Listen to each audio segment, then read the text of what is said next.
তোমাতেই রাত, তোমাতেই ভোর। ক্যারিয়ারে অল্প সময়েই দর্শকদের হৃদয়ে জায়গা করে নেন অভিনেত্রী সাদিয়া জাহান প্রভা। একসময় নাটকে ব্যস্ত সময় পার করেছেন তিনি। অভিনয়ে প্রশংসার পাশাপাশি প্রভার ব্যক্তিগত জীবন নিয়েও কম সমালোচনা হয়নি। বর্তমানে শোবিজে খুব একটা নিয়মিত না হলেও সামাজিক মাধ্যমে বেশ সরব অভিনেত্রী। আমি দেখে তোমার প্রায়ই জীবনের সুন্দর মুহূর্ত ও নানা অনুভূতির কথা ভক্তদের সঙ্গে শেয়ার করেন প্রভা। সেই ধারাবাহিকতায় গেল 14 আগস্ট ফেসবুকে নিজের একটি ছবি শেয়ার করে আবেগঘন পোস্ট দিয়েছেন প্রভা। সেখানে জীবনের নানা অভিজ্ঞতা ও বাস্তবতা তুলে ধরেছেন অভিনেত্রী।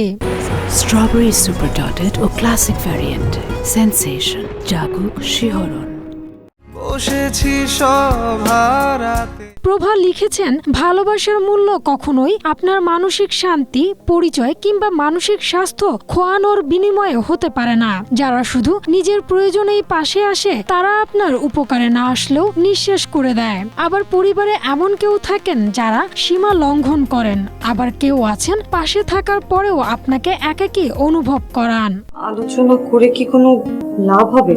অভিনেত্রী আরও লেখেন, জীবন থেকে সবকিছু সরিয়ে নেওয়া মানেই নির্মমতা নয়, বরং সাহসিকতার পরিচয়। মিথ্যা ভান করার চেয়ে সত্যকে বেছে নেওয়া ও আত্মসম্মানকে গুরুত্ব দেওয়াটা জরুরি।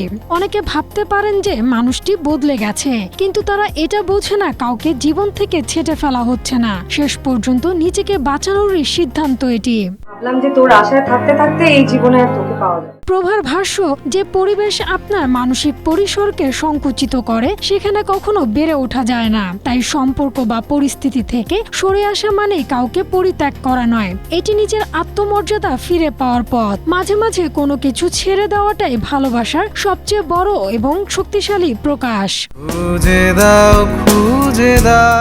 Humaira Siddiqa, Asia post. কেন যে মন খারাপে